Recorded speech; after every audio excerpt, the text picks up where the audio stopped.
Hey y'all, this Octavius the Great coming to you on this Monday. I have I'm part of a 17-minute video dealing with everything that's going on. So I want y'all to take a look at it and let me know what y'all think. And I'll say something at the end of this video. But please check this out and let me know what you think. I'm only put like maybe 6 minutes of the interview up for real, because I already know people are not gonna sit here and read and sit here and listen to a 17-minute situation, so I'll just put half of it up and you can go and look at the rest of it for yourself too, because it doesn't hurt to look up things for yourself too. I'm just giving y'all a little startup. I'll just say this: I'm not going to discredit what they're saying, because we believe in everybody else. Why not believe them? All right, y'all, please enjoy and let me know what you think. All right, y'all, I'm out. Bye.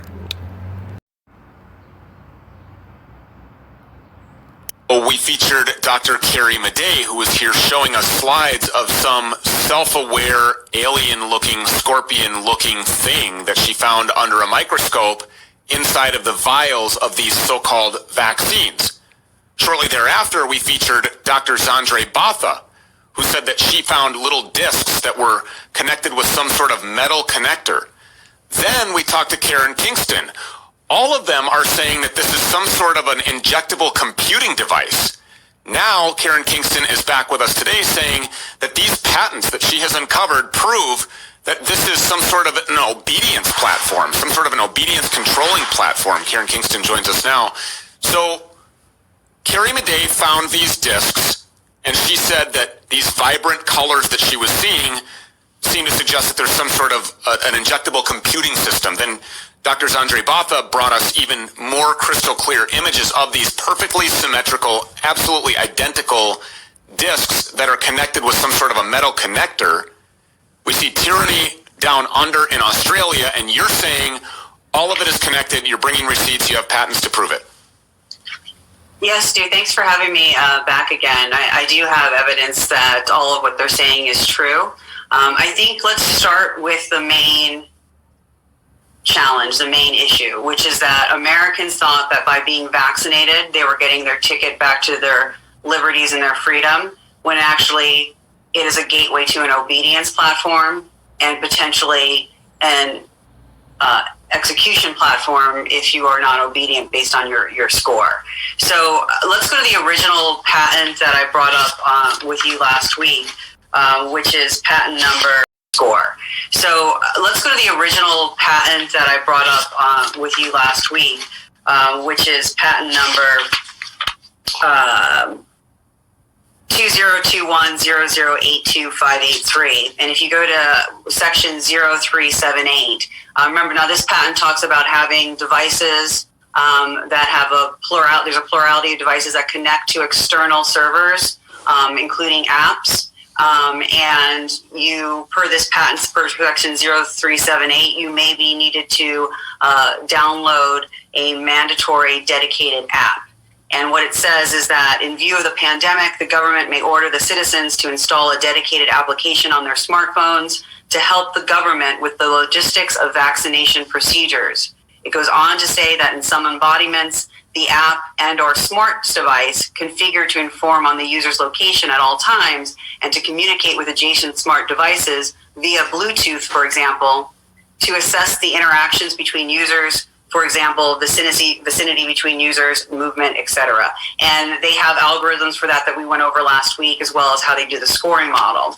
And you may say, well, that sounds a bit extreme. And the patent goes on to say in section 0380 that if the app will send a communication to the user to enhance his awareness to behavioral rules during pandemic, to come and be vaccinated, and to avoid certain locations which are at high risk of contagion. So again, this may sound surreal, but just last week in Australia, in Western Australia, they launched the G2G app, and it's called G2G Now. And if you go to I have the screenshots for your viewers. If you go to their homepage, what is G2G Now? Listen to what it is. It's an app that's a tool to help the Western Australian police protect the community by conducting remote virtual in-app check-ins on people in quarantine. The app uses facial verification technology and phone location data to ensure people in quarantine remain in their address throughout the quarantine period. It goes on to say that you will receive push notifications to check in, and you have 5-minute warning window to take a photo of yourself. And that image will be matched to your location. It goes on to say, well, what if I'm sleeping or showering, or I didn't respond because I wasn't near my phone? Well, don't worry. The G2G now is designed to make people's lives easier, not harder. If you miss your check-in in a window, you'll be given a second check-in time. If you miss the second request, the app will prompt you to give a reason, and the police will determine whether further action, if any, is required, or a physical check-in from the police. It goes on to say, well, if I miss my check-in window multiple times, will I get fined? And it says, well, you'll be prompted to give a reason, and if it happens too many times, this can result in a fine up to $50,000 or imprisonment. It goes on to say, does the app track or record my location? Yes, it does. This I thought was a great question. What if I'm quarantined at the same address as my partner, but I'm asked to check in much more regularly than he is? Is there something wrong with my app? No, there's nothing wrong with your app. The randomized schedules gives authorities the ability to check in on people's requirements. It's not unusual for people to receive check-in requests different from times a day or more than other people.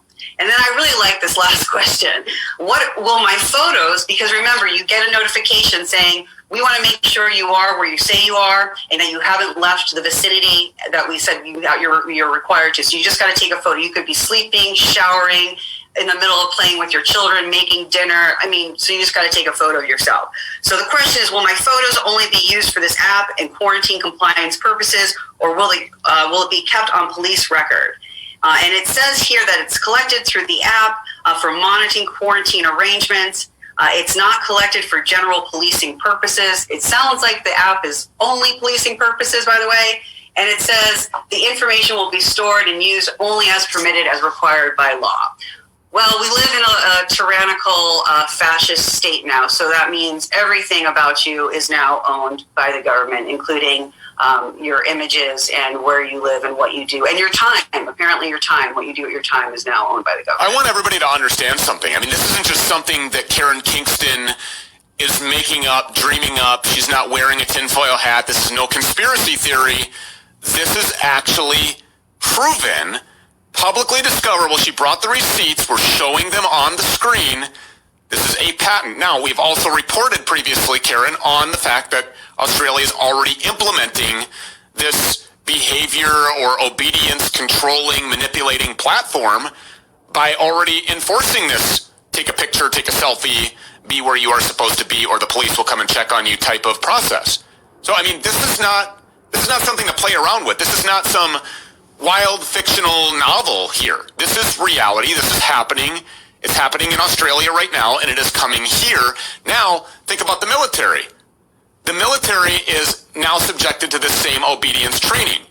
Oftentimes, things are developed for good and then hijacked for evil. Imagine a military being able to, by remote control, be turned on its own citizens. That's exactly